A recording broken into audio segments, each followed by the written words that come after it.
Assalamualaikum warahmatullahi wabarakatuh. Selamat datang di acara Bincang-Bincang Politik Hukum, Ferry Amsari. Saya ingin membahas beberapa berita yang menarik untuk kita perbincangkan nanti dengan tamu kita. Ada beberapa, satu diantaranya adalah soal teleponan Pak Presiden. Bisa dilihat beritanya di sini dengan Menteri Perdagangan M. Lutfi yang meminta Pak Menteri untuk mengatur impor bawang putih karena para petani enggan menanam bawang putih disebabkan kalau sudah panen ternyata bawang impor keluar sehingga harga mereka rendah. Saya agak heran juga ya kenapa harus ditelepon di depan petani, kenapa tidak dibawa rapat ke kabinet atau menteri dipanggil gitu, harus ditelepon. Kan tinggal perintah, tidak minta tolong, perintahkan untuk segera melarang impor bawang putih sehingga bawang putih petani bisa naik ke harga yang pantas gitu ya. Itu berita pertama. Berita kedua soal pernyataan Hillary Brigita Lasut, anggota DPR, yang mengatakan bahwa anggota DPR itu setara dengan presiden. Ya tentu saja tidak mungkin ya. Karena itu semestinya anggota DPR juga harus mendapatkan karantina ya. Harus melakukan karantina sebagaimana warga biasa karena mereka bukan orang yang disetarakan dengan presiden. Yang setara itu lembaganya, bukan anggotanya. Nah, kalau anggota disetarakan dengan presiden ya berbahaya karena fasilitasnya harus setara presiden.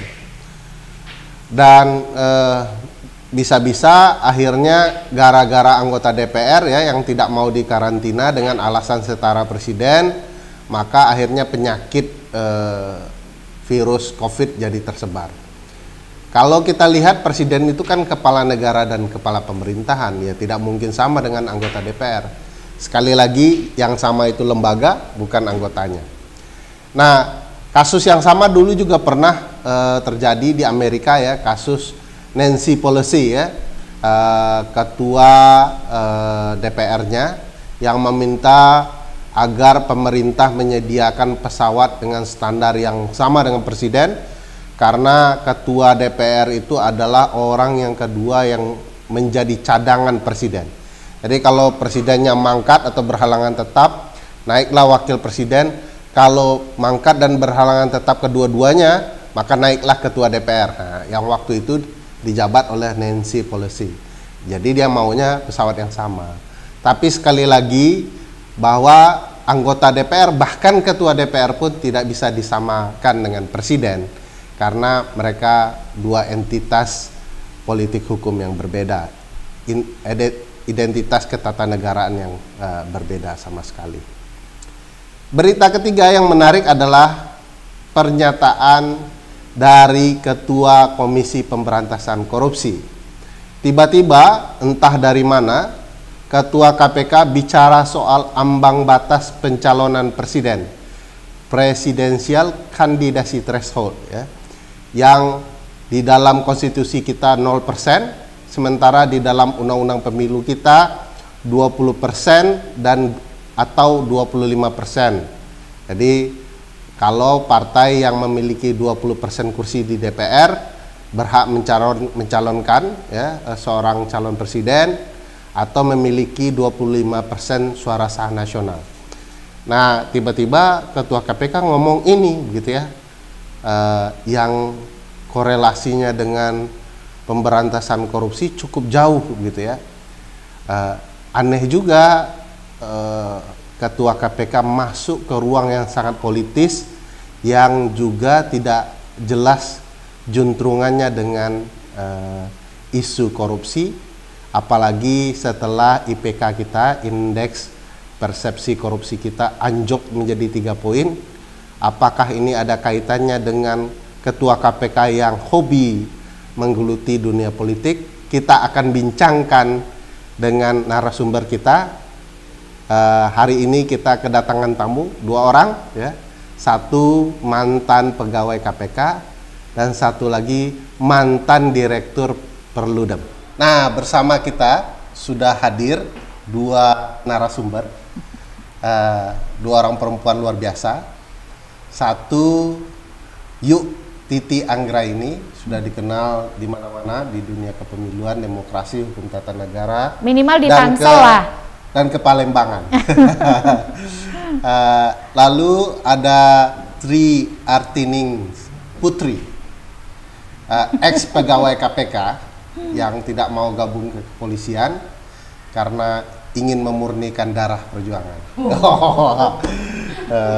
Berlebihan, tetapi itulah. Tadi kita sudah sampaikan ada berita soal pernyataan dari Pak Ketua KPK, Pak Firly Bahuri, yang tiba-tiba ngomong soal ambang batas pencalonan presiden 0%. Sebelum ke Mbak Titi untuk mencerdaskan kita soal ambang batas, saya mau tanya ke Puput dulu, panggilan Tri Artining Putri. Ya. Ini kenapa tiba-tiba Pak Ketua KPK ngomong ambang batas pencalonan? Emang dari dulu KPK kerjaannya ngurusin politik, Put?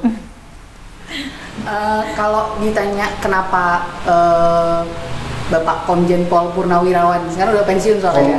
Purnawirawan. Iya, sekarang Purnawirawan udah pensiun. Jadi mentok di bintang 3. Iya, udah nggak rangkap jabatan lagi. Harusnya sih lebih fokus jadi ketua KPK ya, harusnya. Nah, kenapa ngomongin politik? Kalau di KPK setahuku ada program pencegahan namanya politik cerdas berintegritas. Ya.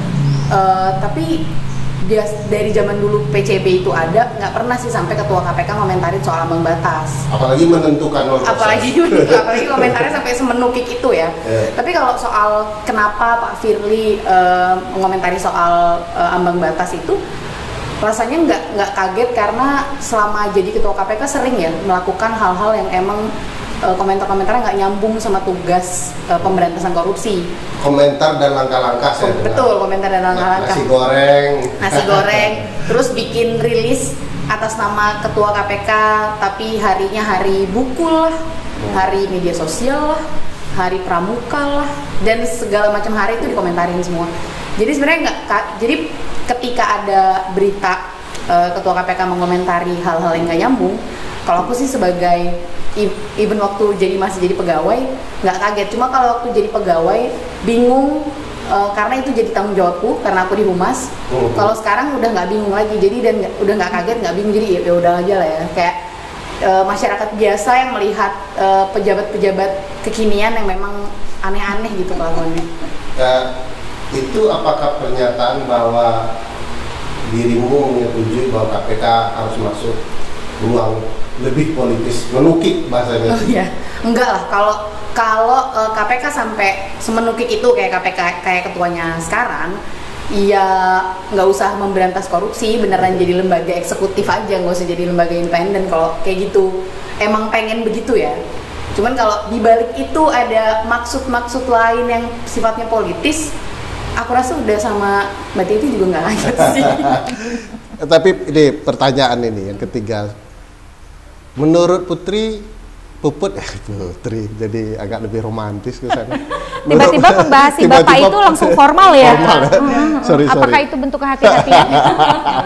Karena ada ekses hukum gitu?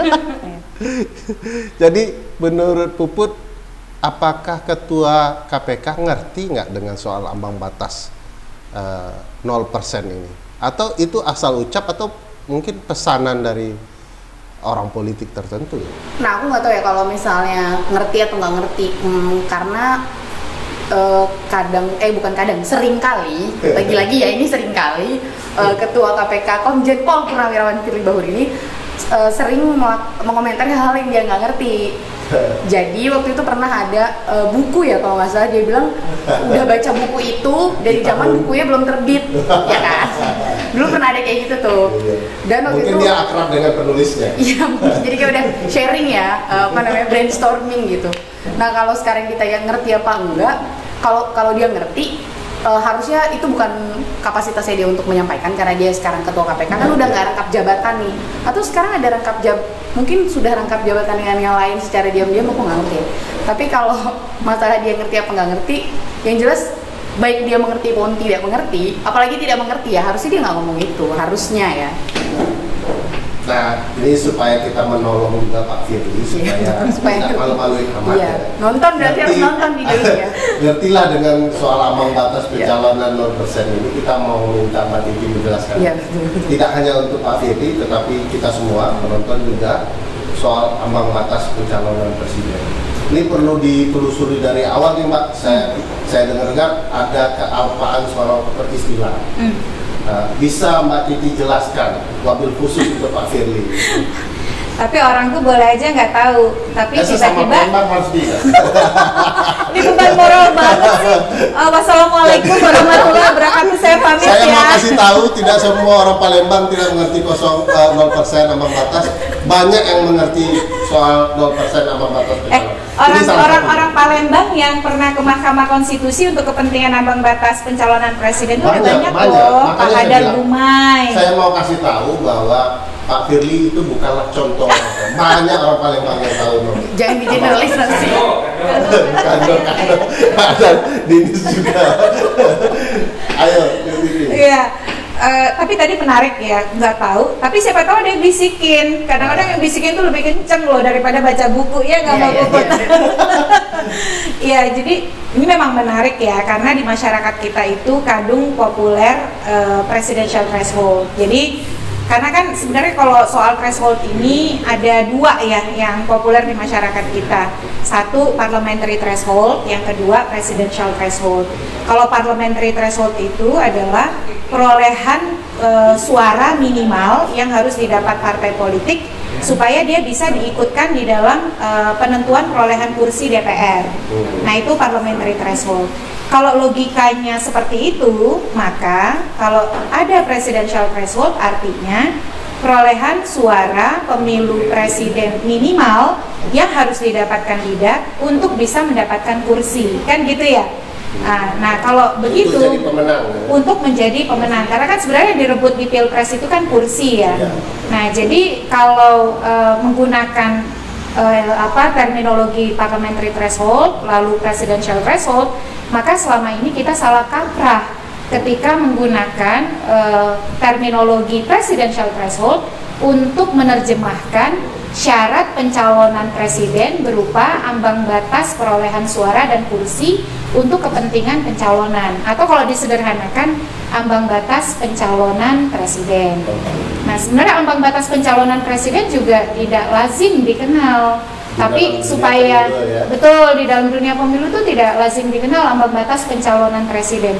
Tapi karena ada kata threshold dan terjemahannya ambang batas, maka kalau kita membincangkan tadi yang dibahas tuh soal yang disebut oleh Ketua KPK, sebenarnya istilah yang tepat itu bukan presidential threshold. Karena kalau presidential threshold itu persyaratan perolehan suara untuk memenangi kursi presiden. Jadi itu ya. Dan itu sudah ada di Undang-Undang Dasar kita di pasal 6A ayat 3, yaitu harus memperoleh 50% suara ditambah 1 atau 50% plus 1 suara pemilu presiden. Dan syarat sebaran dapat suara paling sedikit 20% suara di paling sedikit 50% provinsi. Jadi dalam konteks itu udah Ferry harus tidak boleh menyebut presidential threshold untuk peristilahan ambang batas pencalonan presiden atau persyaratan ambang batas pencalonan presiden. Jadi dua hal yang berbeda tuh. Saya nggak pernah nyebut itu, yang menyebut itu Pak Firly. Jadi Pak Firly salah peristilahan. Silakan lanjut ya. Nah, jadi itu ya, kita sudah harus mulai membiasakan menggunakan terminologi ambang batas pencalonan presiden untuk menyebut persyaratan mempunyai 20% kursi DPR atau paling sedikit 25% suara hasil pemilu DPR untuk memenuhi persyaratan mencalonkan pasangan calon presiden dan wakil presiden. Jadi yang disebut dengan 20% kursi DPR atau 25% suara sah pemilu DPR untuk pencalonan presiden, itu bukan presidential threshold tapi ambang batas pencalonan presiden. Dan itu sebenarnya kalau dalam pandangan kami di Perludem, dan kebetulan Perludem itu sudah 2 kali ke Mahkamah Konstitusi ya. Pertama tahun 2017, yang kedua tahun 2018. Semuanya sukses. sukses yang tertunda. Jadi sukses yang tertunda. Kadang-kadang saya suka pakai istilah sukses ditolak gitu. Tapi kayaknya terlalu ekstrim ya Mbak ya. Saya mau ganti. Kalah tapi tidak mau kalah dengan istilah konstitusi ya. Karena masih punya modal kan sebenarnya dari. Konstitusi bilang nol ya. Iya, karena dari 9 hakim kan udah punya modal 2 ya. Yang setuju dengan kami gitu. Cukup hakim Hakim Saldi Isra dan Hakim Soehartoyo. Tapi kan punya modal daripada yang belas ditolak gitu kan, tapi kami punya modal 2 nih. Jadi Perludem itu 2 kali ke Mahkamah Konstitusi 2017 dan 2018. Yang dipersoalkan itu pasal 222 tuh, 222 Undang-Undang Nomor 7 tahun 2017 yang mengatur tadi kalau partai politik ingin mencalonkan pasangan calon presiden dan wakil presiden, maka partai politiknya harus punya kursi paling sedikit 20% di DPR atau suara hasil pemilu DPR 25% suara sah. Nah, kami sih berpandangan itu adalah melampaui apa yang menjadi kehendak konstitusi. Karena soal persyaratan pencalonan presiden oleh partai ya dalam mencalonkan presiden. Jadi akses partai untuk mencalonkan presiden itu sudah terang benderang. Terang benderangnya kenapa Mbak? Di pasal 6 ayat 2 itu sudah disebut pasangan calon presiden dan wakil presiden diusulkan oleh partai politik dan atau bahasanya bukan dan atau tapi diusulkan oleh partai politik atau gabungan partai politik peserta pemilihan umum sebelum pelaksanaan pemilihan umum. Jadi pada intinya ambang batas itu ada, tapi bukan berupa angka-angka tadi. Ambang batas itu persyaratan pengusulan pasangan calon itu sudah disebut oleh konstitusi, yaitu partai politik peserta pemilihan umum. Jadi syaratnya itu ada, begitu, bukan artinya cek kosong ya. Kan ada yang mengatakan jangan sampai kasih cek kosong aja, nggak ada tuh gitu. Cek kosong itu nggak ada, karena kenapa? Yang bisa mencalonkan itu hanya partai politik peserta pemilihan umum. Dan udah Ferry pasti tahu. Jadi partai politik peserta pemilu di Indonesia itu salah satu yang paling sulit, paling mahal loh Mbak, karena persyaratannya berat sekali kan, dan paling rumit di dunia. Harus punya 100% kantor di provinsi, 75% kantor di kabupaten kota, kepengurusan di 50% kecamatan, anggota partai 1000 atau 1/1000 jumlah penduduk di setiap kabupaten kota.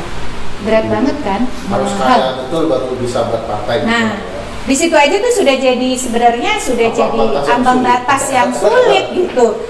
Jadi kalau ada yang mengatakan, wah nanti nih kan teori konspirasinya ya, atau teori konstipasi gitu, karena untuk menghambat kan sebenarnya nanti kalau di nol kan gitu ya, sesuai apa yang dimaui Perludem dan udah Ferry, walaupun legal standingnya belum diakomodir ya, sabar ya. Nah, nanti itu harus dibahas sendiri loh sama ini YouTube-nya. Legal standing itu menarik tuh. Nanti kita akan bahas ya. Iya, sabar ya. Nah, jadi kembali ya, kalau tadi kita membahas soal ada teori konspirasi nih, seolah-olah nanti ya kalau setiap partai politik boleh mencalonkan, nanti orang yang banyak calonnya jadi banyak, terus orang-orang yang pro neoliberal, anti komunis Cina itu akan bisa tuh menggunakan kendaraan partai untuk mencalonkan gitu. Jadi yang digaungkan itu adalah bahwa memfasilitasi orang-orang yang tidak, istilahnya tuh tidak pro Indonesia, tidak pro demokrasi untuk berkuasa lewat proses demokrasi. Menurut saya sih berlebihan ya, karena kenapa? Saringannya aja untuk jadi peserta pemilu sudah sulit alang kepalang kan? Dan tambah lagi 2004 kita punya pengalaman Pilpres pertama. Walaupun saat itu juga ada ambang batas pencalonan, angkanya 3% kursi DPR atau menurut penjelasannya atau 5% hasil pemilu DPR. Pada waktu itu hitung-hitungan saya tuh partai yang punya kursi DPR lebih dari 3% itu ada 7. Nah, sisanya kan kalau dia bergabung bisa nambah lagi kan. Tapi kan realitasnya partai nggak serta-merta. Dari 24 partai peserta pemilu, calonnya cuma 5 loh. Yang kan dipikirkan juga kan harus menang. Nah, itu dia. Keluar calon tapi nggak menang jauh kan. Atau kadernya tidak menjanjikan gitu ya, tidak oke. kalau dia gabung sama calon lain, seenggaknya kan dapat kursi kabinet kan, ya enggak? Nah, ini yang menarik. Jadi intinya tadi Yutiti sudah sebutkan, Yutiti dan Pusako Perludem itu sama lah, setuju dengan Ketua KPK 0%. Cuman walaupun Ketua KPK tidak menjelaskan serapi Yutiti ya soal apa itu ambang batas, yang mau saya tanyakan ke Puput adalah dengan begitu ada kesan yang didapat orang-orang. Ini walaupun dirimu ex KPK, tapi kan nuansa kehumasan untuk dilindungi KPK itu masih ada. Apakah ada potensi Ketua KPK kalau sudah masuk cerita pemilihan presiden ini untuk ikut maju gitu ya? Nah ini perlu dijawab karena ilmunya sudah dijelaskan oleh Yutiti, tinggal keinginan majunya. Ada nggak yang ditangkap teman-teman gitu ya, hasrat gitu berat ya. banget ya. atau coba di WA Pak. Oh iya ya, mungkin yang duduk di sini harusnya Bapak Komjen. Kan ini tidak hanya peristiwa Komjen Firly, yang dulu-dulu kan juga pernah terjadi. Apakah Oh iya ya, yang dulu-dulu ya. apakah nuansa itu hidup kembali begitu ya? Ini ya, aku kan insider ya sekarang jadi outsider ya. Dulu kan Baru inget ya, di hotel pakai topi ya. Iya, benar juga ya. Ada nuansa itu ada. Kalau apa namanya? Aku nggak tahu ya apakah sudah ada yang meminang mungkin atau minta dipinang mungkin ya. Ada nuansa itu ada, tapi kemudian yang harus dikomentarin kan, yang harus diamati dan dipantau lebih jauh adalah kalau emang mau gitu ya, harusnya kalau dari sekarang beliau sudah berusaha ngasih sinyal-sinyal untuk dipinang, atau mungkin sudah ada yang meminang, atau tadi kata Mbak Titi ada yang udah bisik-bisik misalnya, lebih baik sih mundur aja dari Ketua KPK harusnya dari sekarang ya, karena sudah ditarik juga ya. Konflik kepentingannya kan akan jadi sangat-sangat luar biasa ya, meskipun dengan tidak ngomong aneh-aneh aja, konflik kepentingannya kan udah ada juga beliau, karena waktu beliau jadi deputi penindakan kan banyak kasus bocor dan segala macam udah ketemu sama tersangka. Ya harusnya udah lama banget, tanpa soal ini pun harusnya udah mundur. Apakah mungkin ini bocoran juga dari pimpinan KPK Pak Firly bahwa besok-besok 0%? Itu membahagiakan Yutiti dan saya. Tapi yang paling menarik itu adalah alasannya kan 0% itu untuk mencegah politik transaksional. Berarti kan kalau bicara seperti itu ada data dan fakta yang menopang bahwa dengan keberlakuan ambang batas pencalonan presiden yang seperti sekarang tuh, itu ada praktik transaksional yang terjadi. Nah, sebenarnya kan yang menariknya itu disampaikan oleh seorang penegak hukum aktif gitu ya. Dan ketika dia menyampaikan itu, artinya memang hal yang selama ini menjadi obrolan belakang pintu itu beneran terjadi. Nah, pertanyaannya KPK tuh nggak bisa ya gitu ya. Kenapa?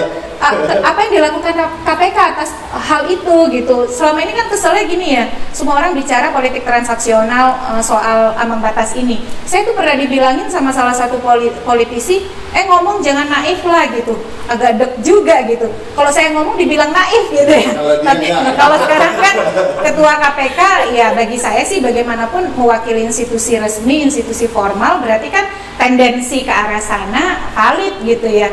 Tapi kok kita nggak bisa ngapa-ngapain ya, Dayan? Iya. Nah ini komentar Yutiti terakhir ini agak kesal misalnya, karena sebenarnya isu 0% itu adalah perjuangan konstitusional masyarakat sipil. Tapi gara-gara ada orang yang menggunakan isu itu kepentingan politik, salah satunya aparat penegak hukum, jadi terkesan seolah-olah ini bukan perjuangan konstitusional, perjuangan untuk menaikkan orang-orang yang terlantar untuk jadi calon presiden. Atau jangan-jangan Pak Firly lagi merebut hati yang merebut hati itu Ferry Amsari, mungkin loh, bisa jadi jangan-jangan kan. Jadi kita satu suara dalam hal ini ya kan. Ya, tapi lebih sedih lagi kalau lembaga anti rasuah mengetahui praktik-praktik transaksional yang itu sangat istilahnya itu membajak demokrasi kita. Tapi kita juga tahu nggak ada hal yang dilakukan gitu loh. Itu yang paling nyeseknya di hati itu, Tahu kok dia. Iya tahu. Kok tahu tapi nggak bisa ngapa-ngapain gitu loh. Nah itulah berarti jawabannya adalah tadi kan Mbak Titi bilang ada tendensi Pak Firly tahu soal itu gitu ya. Ngomong ini jangan-jangan gara-gara tahu soal praktek di belakang pintu.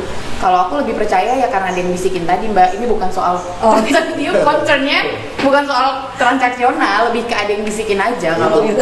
Kalau aku melihatnya ya.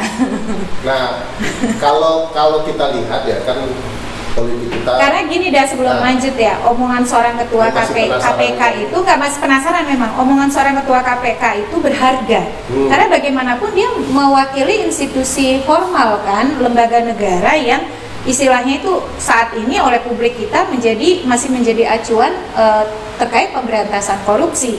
Lalu dia bicara soal 0% dan itu mencegah politik transaksional, menghilangkan politik transaksional. Itu ditangkap oleh banyak orang, benar kan bahwa ambang batas itu nggak beres karena ada praktik transaksional. Tapi di sisi lain tuh ya saya secara personal tuh miris begitu karena ya sesuatu yang dianggap dibenarkan tapi tidak ada yang bisa dilakukan atau sampai hari ini tidak ada yang dilakukan terkait dengan praktik politik transaksional itu gitu. Bahkan politik transaksional itu kan bisa dikatakan jadi rahasia umum. Dia ada tapi ya tidak ada peristiwa yang bahkan bisa dikatakan ya kalau boleh saya mengatakan hampir mendekati 0% ya kasus-kasus transaksional politik itu dibawa ke dalam peristiwa pemilu ya, bukan setelah pemilu pilkada pun tidak ada yang sampai ke proses penegakan hukum. Baru laporan, bahkan ada di pilkada misalnya Mbak, ada yang mengatakan betul saya kasih uang, lalu ada yang juga mengkonfirmasi betul saya terima uang, tapi itu tidak berlanjut ke proses hukum hanya karena apa? Karena orang yang memberi dan menerima itu kemudian mereka sama-sama tidak menjadi peserta pilkada atau menjadi pasangan calon. Saling menyandera aja, setelah itu tidak. Iya, jadi berhenti pada obrolan-obrolan di media, perbincangan di media, kemarahan kita semua, upaya kita untuk memperbaiki sistem, tapi tidak pernah sampai kepada penegakan hukum. Nah, saya juga khawatir diskusi kita soal itu juga yang dilempar oleh Pak Firly, akhirnya hanya menjadi common sense yang tanpa ada tindak lanjut konkret gitu. Jadi Pak Firly, tolong jangan urus 0%, biar itu urusan DPR, pemerintah, pembuat undang-undang, Mbak Titi, Perludem, Pusako, Mbak Ninis dan yang lainnya. Pak Firly tangkap saja orang yang transaksional transaksi betul. itu. Iya betul. Tegakkan ya? hukum. Tegakkan hukum pemilu ya. Betul. Pasalnya banyak, tapi nggak ada yang berjalan. Jadi kalau boleh nih sesi terakhir soal kalau sudah kesalnya tersalurkan. Sesi terakhir kira-kira ke Mbak Titi dulu. Apa sih nasihat politik soal ambang batas ini yang perlu dijalankan pembuat undang-undang, aparat penegak hukum agar demokrasi kita berjalan dengan baik?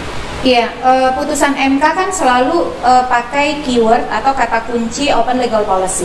Walaupun dari 9 itu kan kita semua udah punya modal 2 ya.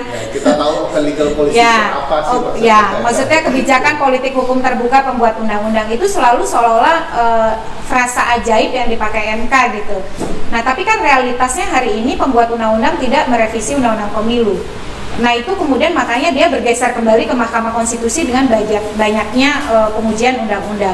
Kalau saya sih merasa pertama gini, logika kalau dikatakan logical fallacy itu nanti ada yang tersinggung gitu ya. Tapi bolehlah saya pakai sesat berpikir gitu ya. Kita soal ambang batas ini pertama, tidak ada satupun negara di dunia yang menyelenggarakan pemilu serentak antara pemilu legislatif dan presiden pada level nasional itu juga menerapkan ambang batas pencalonan presiden seperti di kita. Tidak ada satupun di dunia, Mbak. Dan yang lebih salah kaprahnya lagi, ambang batas yang dirujuk itu adalah hasil pemilu 5 tahun sebelumnya.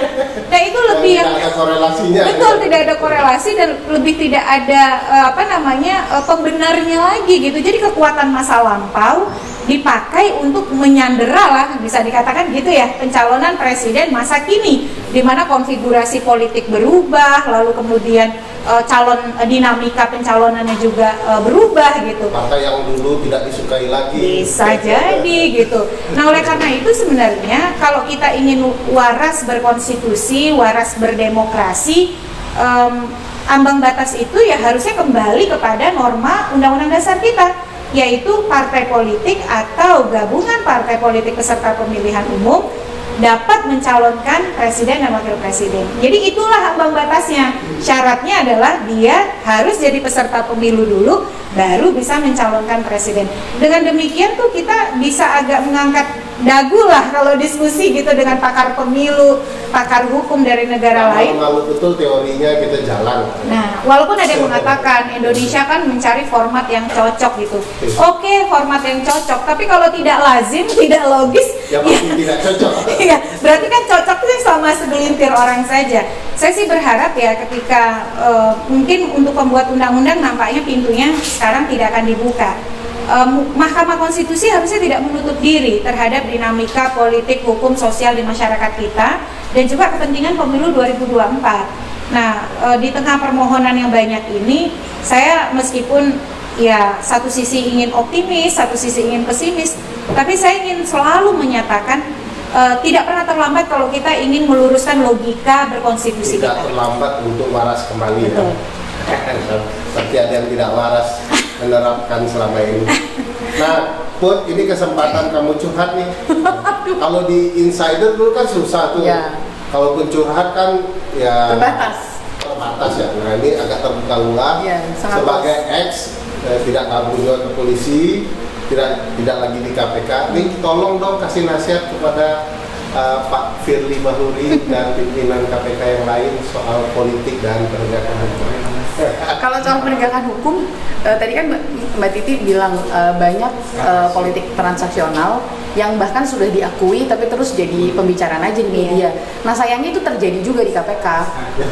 Firly Bahuri, Lili Pintauli Siregar sudah mengakui kesalahan-kesalahan melanggar etik, nggak diapa-apain juga di dalam, cuma dipotong gaji seolah-olah besar 40%, tapi ternyata dari take home 80 juta cuma 1,8 juta kan.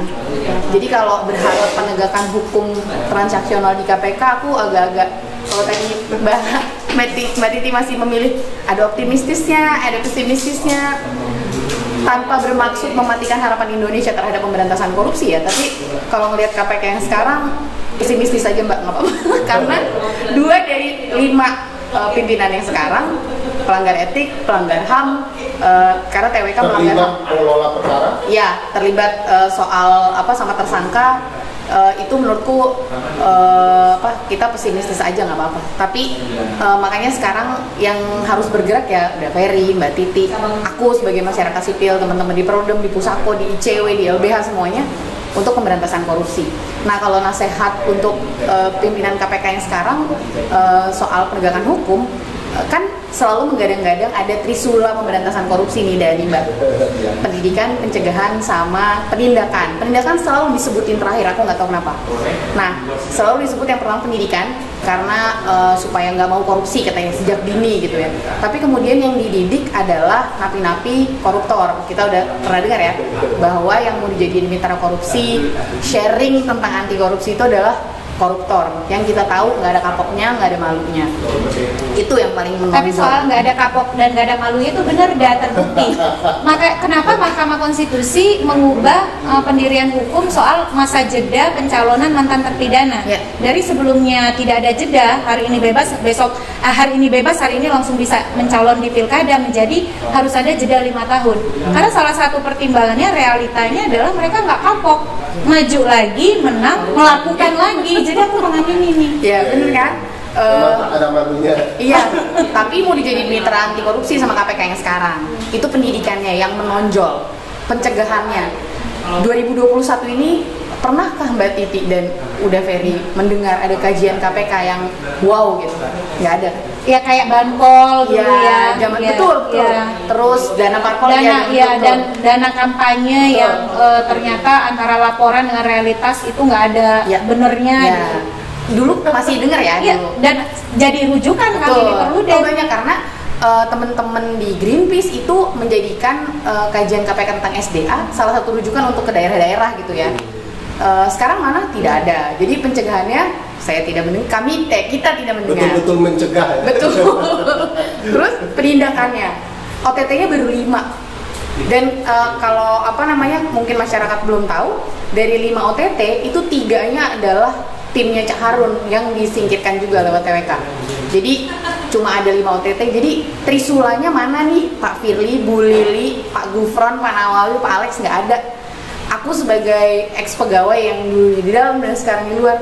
Kalau di dalam tuh dulu jangan gue sensi kali gitu kan ya. Terus begitu sekarang lu kok gue makin sensi karena nggak ngelihat ada yang signifikan gitu. Kalau yang dulu yang terakhir aku cuma 4 tahun di KPK, jadi cuma bisa cerita 2 pimpinan. Waktu periodenya Pak Agus itu nggak ada tuh kayak Trisula atau satu sila atau apapun gitu, nggak ada, cuma dibilang Trisula itu pedangnya Zeus itu ya, kan. Benar. Adanya cuma ya, adanya cuma pencegahan, penindakan terintegrasi dibilangnya gitu. Karena kami percaya dulu di KPK, dulu di KPK bahwa pencegahan bisa jalan kalau penindakannya juga galak gitu loh. Kalau misalnya pencegahan, karena teman-teman pencegahan kan nggak punya kuasa untuk nangkep ya, jadi ngasihnya saran, dorongan, kajian.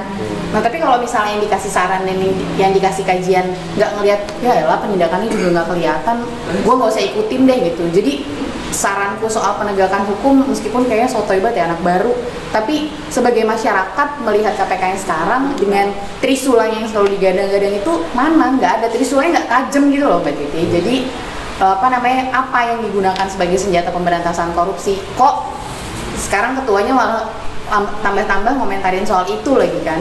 Dan menurutku akhirnya Firly Bahuri dan Lili Pintauli Siregar sebagai pimpinan KPK itu nggak pantas lagi ngomongin soal integritas, ngomongin soal pemberantasan korupsi karena terbukti. Itu dia ngomong soal ambang batas. Iya benar juga. Oh iya, jadi gue udah nggak pantas nih gue ngomongin politik aja gitu kan ya.